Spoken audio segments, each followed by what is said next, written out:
তোমাদের সাথে এর আগের ব্লগটা শেয়ার করেছিলাম ঠিক এইখানে, মানে এর কিছুটা আগের অংশে।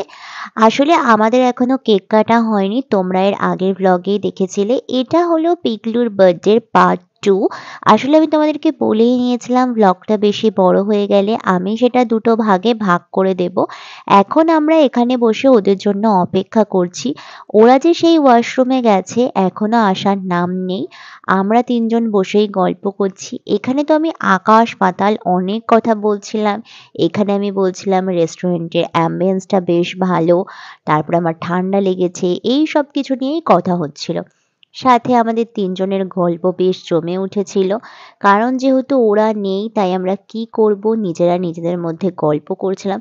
ওরা থাকলে তো আবার এসে নানা রকমের আড্ডা ইয়ার্কি শুরু হয়ে যাবে। এখন কিন্তু আমরা একটু সিরিয়াস ব্যাপারেই আলোচনা করছিলাম যে এই রেস্টুরেন্টের কি ভালো না নানা রকমের দিক আলোচনা করছিলাম। আর কথা বলতে বলতেই চলে আসলো ওরা।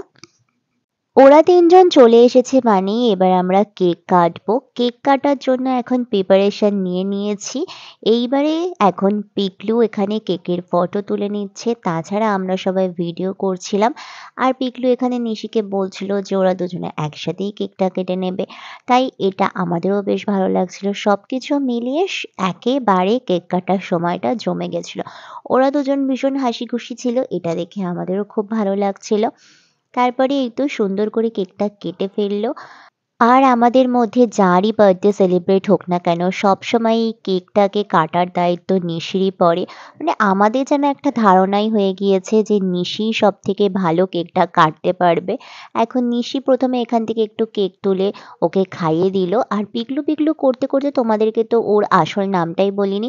ওর আসল নাম সৌভিক, আমরা যেহেতু পিকলু বলে ডাকি আর এই ডাকটাতেই আমাদের কাছে স্বাচ্ছন্দ্য বোধ হয়, তাই এই ডাকটাই ওর জন্য বেস্ট। তারপরে আমিও ভিডিও করছিলাম আর এদিকে আর্যও ভিডিও করছিল। আসলে বন্ধু-বান্ধবরা সবাই এখন ভিডিওতে ব্যস্ত হয়ে গিয়েছে। আর পিকলু তো নিজেকে এখন সেলিব্রিটি মনে করছে। কারণ কি জন্মদিন যেদিন যার থাকে না সেদিন সে সেলিব্রিটিই হয়ে যায়। কারণ সবার ক্যামেরার অ্যাঙ্গেল আর ক্যামেরার ফোকাস থাকে তারই দিকে। এইবারে চলে আসলো কেক খাওয়ার পালা। আর আমি পিকলুকে কেকের বিষয়ে একদম বিশ্বাস করি না, কারণ ওরা আমার বার্থডে দিনকার আমার কেকটা মানে আমার মুখটা কেকের মধ্যে ঠেসে ধরেছিল, সেই থেকে আমি পিকলুকে একটুও বিশ্বাস করি না। সেটাই আমি ওকে বলছিলাম আর গান বাজছিল বলে আর কি তোমাদেরকে ভয়েসটা দিতে পারলাম না। এখনো একে একে সব্বাইকে কেক খাইয়ে দিচ্ছিল। এখন অনন্যাকে খাওয়াচ্ছে, আমাকে খাইয়েছে, বাঁধনকে খাওয়াচ্ছে। সবাইকে ধীরে সুস্থে ও কেক খাইয়ে দিয়েছে। দেখো, কেক খাওয়ার এত তাড়াহুড়ো এদের দুজনের। আমাদেরকে প্লেট দেবে বলেছিল কেক খাওয়ার জন্য, কিন্তু এরা দুজন সেই তর আর সইতেই পারেনি। একেবারে খপাত করে কেকটা ধরে খাওয়া শুরু করে দিয়েছে। আমি, অনন্যা, বাঁধন, নিশি আমরা কিন্তু প্লেটের জন্য অপেক্ষা করছিলাম, কারণ আমরা একটু বেশি ভদ্রতা মেনটেন করছিলাম। এই তো এখন আমাদেরকে প্লেট দিয়ে গেছে, মানে এই ছোট ছোট বাটি টাইপের দিয়ে গেছে আর এটা দিয়ে আমরা আমাদের কেকটা খেয়ে নিচ্ছিলাম এটার মধ্যে নিয়ে। আর সত্যি বলতে বাটারস্কচ ফ্লেভার না আমার একদম পছন্দ না, কিন্তু এই কেকটা নেওয়া হয়েছে বলেই আমি খাচ্ছি। আমি বাটারস্কচ আইসক্রিম পর্যন্ত খাই না। আর এখানে আমি দেখেছো কত নিষ্পাপ শিশুর মতো করে খাচ্ছি। আর আমার স্কিনে দেখো কত দাগ। অবশ্য চাঁদের গায়ে তো টুকটাক কলঙ্ক থাকেই, তাই না? যাই হোক, এই কথা বলতে বলতে চলে আসলো স্টার্টার আইটেম। স্টার্টার আইটেমের খাবার দাবারগুলো এখন আমরা খাওয়া দাওয়া করছি। আর আমার না যেকোনো রকমের চপ, কাটলেট এই খাবারগুলো কাসুন্দি দিয়ে খেতে জাস্ট ওয়াও লাগে। কারা কারা কাসুন্দি দিয়ে এই ধরনের খাবার খেতে পছন্দ করো একবার কমেন্ট করে জানিও তো।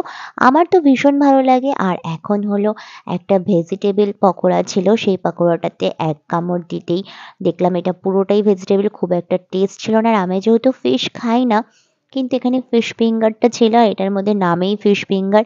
ফিশের বংশ মাত্র নেই, ভেজিটেবলই ছিল, কিন্তু এটা খেতে বেশ ভালোই লাগছিল কারণ গন্ধটা একটু ননভেজ ননভেজ ছিল আর কি। এখন তো বেশ মজা করে খেয়ে নিচ্ছি আর আমি এমন করে খাচ্ছি মনে হচ্ছে যেন আমি লিপস্টিকটা ঘাঁটবো না বলেই এভাবে খাচ্ছি। সত্যি বলতে আমার লিপস্টিক এমনিই খুব ভালো ছিল, এটা সহজে যাওয়ার মতো না, কিন্তু আমি একটু সাজুনি বড়ি তো ওই জন্য আর কি এইভাবে খাচ্ছিলাম। আর দেখো কইটুখানি টাইমের মধ্যে সব খাওয়া কমপ্লিট হয়ে গিয়েছে, দেখতে পাচ্ছ। আর এখানে আমাদের খাওয়া দাওয়া মানে আমরা যেখানে যাই না সেখানে যদি বাফেট থাকে, আর এটা পিকলু আমাদেরকে বাফেটই খাইয়েছিল। আর সেইখানে যদি বাফেট থাকে যেটা বলছিলাম, এমন খাওয়া খাই, এমন খাওয়া খাই, এদের যদি ক্ষমতা থাকতো না আমাদেরকে পরের দিন থেকে আর খেতেই দিত না। আর এখানে হলো অনন্যা আমাদেরকে এইটা দেখাচ্ছিল, ওই যে একটা আন্টি আছে না ইউটিউবার, যে ওই যে কোনো একটা কিছু খাবার খেয়ে বলে দারুণ, ওইটাই আমাদেরকে অনন্যা দেখাচ্ছিল। আর খাবার খেতে খেতেই বাঁধনের একটা ফোন চলে এসেছিল, তাই আর কি বাঁধন কথা বলার জন্য বাইরে গিয়েছিল। কিন্তু আমরা আমাদের খাওয়া দাওয়া একদম কন্টিনিউ করে যাচ্ছিলাম। আর এখানে কাশনটাকে কত সুন্দর দেখাচ্ছে দেখতে পাচ্ছ। আর এক্ষুনি দেখতে পারবে আর্য দেখো, বাঁধনের চলে গেছে, মানে বাঁধন কথা বলতে গেছে, বাঁধনের প্লেট থেকে এটা তুলে খেয়ে নিচ্ছে। মানে ভাবা যায় এদের কথা। আবার খেয়ে দিয়ে হাসছে, কত বড় নির্লজ্জ হলে মানুষ এমন করতে পারে ভাবো তোমরা একবার। তোমাদের বন্ধু বান্ধবের মধ্যে কিরকম আছে? আর নাচ দেখো, আসলে অ্যাকচুয়ালি এই সময় হলো টিভিতে ওই যে দিব্যা ভারতী নাচ ছিল, ওইটাই আর কি এরা নেচে নেচে দেখাচ্ছিল। এদের শুধু নাচ দেখতে থাকো, মানে আমরা বন্ধু বান্ধব থাকলে এমনই কার্যকর্ম করি না, চারিদিকে লোকেরা হাঁ করে তাকিয়ে দেখে, আর সত্যিই দেখছিল সকলে। নাচ টাচ হয়ে যাওয়ার পরে আবার খাওয়া দাওয়ায় মন দিয়েছে। আর আমাদের স্টার্টার কোর্সের ওগুলো সব কমপ্লিট হয়ে যাওয়ার পরে এখানে চলে এসেছিল হলো কড়াইশুঁটির কচুরি আর আলুর দমটা গিয়ে আমাদেরকে নিয়ে আসতে হবে। গোল গোল একদম ফুলকো ফুলকো কড়াইশুঁটির কচুরি ছিল। আর এই কচুরি কিন্তু আমার মাও বানায়। সত্যি বলতে আমার মায়ের হাতের কড়াইশুঁটির কচুরি না একদম দারুণ খেতে হয়। আর এখন আমি কড়াইশুঁটির কচুরিটা খাবো, খেয়ে টেস্ট করে দেখবো। আর দেখেছো এরা সব সময় আমার পিছনে কিভাবে লাগে, আর আমি কিভাবে উঠে কচুরিটা নিলাম দেখলে? আমি কিন্তু আলুর দম ঠালুর দম ছাড়াই কচুরিটা অর্ধেক খেয়ে নিচ্ছিলাম। আর এখন আমি তোমাদের সাথে শেয়ার করব এই কচুরিটাকে আমি ঠিক কিভাবে হত্যা করলাম। দেখতেই তো পেলে কচুরিটাকে হত্যা করে টপাস করে মুখে পুরে নিলাম। হ্যাঁ, কচুরিটাতে কিন্তু ভালোই টেস্ট আছে, একেবারে খারাপ না, আমার কাছে বেশ ভালোই লেগেছে। আচ্ছা হ্যাঁ, তোমরা যারা যারা জাস্ট বাঙালিতে খেয়েছো স্টার মলের ভিতরে, তারা আমাকে একবার জানিও তো তোমাদের এক্সপিরিয়েন্স কীরকম, কীরকম লেগেছে এখানের খাওয়া দাওয়া। তারপরেই হলো থালা নিয়ে ভিক্ষা করতে চলে গেলাম আলুর দম। আর এখানে আমাকে অনন্যাই সেটা দিয়ে দিল, আলুর দমটা দিয়ে দিয়েছে। আর আমি ওকে বললাম বেশি আলু টালু খাবো না আমি, এক পিসই আলু দে, এক পিস আলুই আমার জন্য যথেষ্ট। আলুর দম নিয়ে চলে এসেছি হলো নিজের টেবিলে। এইবার আমার অর্ধেক কচুরি বেঁচে রয়েছে, এদের সবার গোটা গোটা কচুরি রয়েছে, আমারই শুধু অর্ধেক কচুরি রয়েছে, কারণ আমি আসার সাথে সাথেই এটাকে হত্যা করে খেয়ে নিয়েছিলাম। আর তারপরে এখন আমি ওই অর্ধেক কচুরি দিয়ে আলুর দমটা খেয়েছি। আমার কাছে সবই ভালো লেগেছে, কিন্তু একটা জিনিস আমার কাছে এদের খুব খারাপ লেগেছে, সেটা হলো খাবারগুলো প্রচণ্ড ঠান্ডা ছিল, মানে ঠান্ডা খাবার ছিল। মানে ঠান্ডা খাবার খেতে আমার একদম ভালো লাগে না। তারপরে আবার থালা নিয়ে চলে গেলাম পোলাও নিতে। আর এখানে আমাকে আর্য পোলাও তুলে দিচ্ছিল, আর আমি বললাম অল্প অল্প করে পোলাও দিতে। তারপরে এক হাতা দিয়ে আবার পরে এক হাতা দিয়েছিল। তো আমি যতটা খাবার নিয়েছি একটু ওয়েস্ট করিনি, পুরো খাবারই খেয়েছি। তারপর আমি অনেকক্ষণ থালা ধরে এখানে দাঁড়িয়েছিলাম, মাংসটা একদম নতুন নতুন যখন আসবে তখন নেবো বলে। আর আমার সাথে সাথে বাঁধনও দাঁড়িয়েছিল।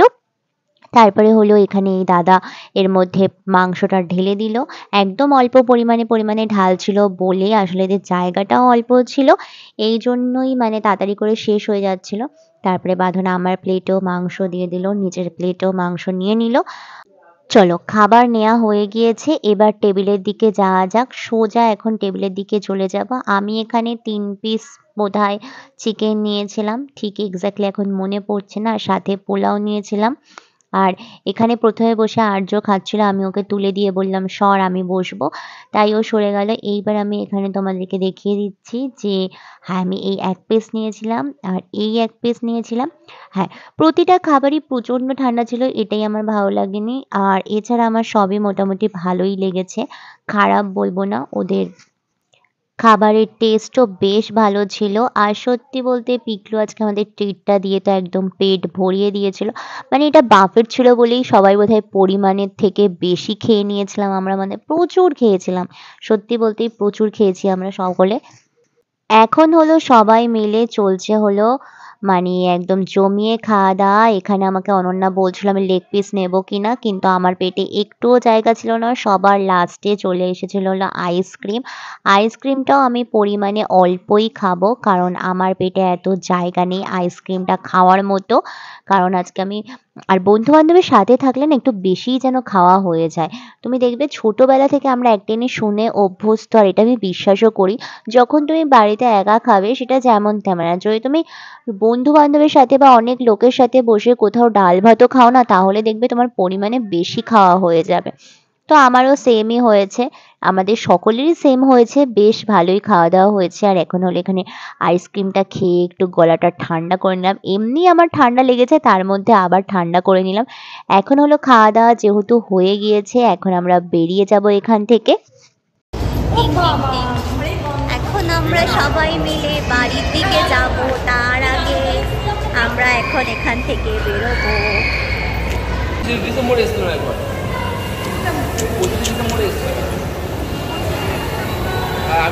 আমাকে সবাই দেখছে আমি জানি, সেটা নিয়ে আমার কোনো যায় আসে না। নেমে যাবো টপ করে।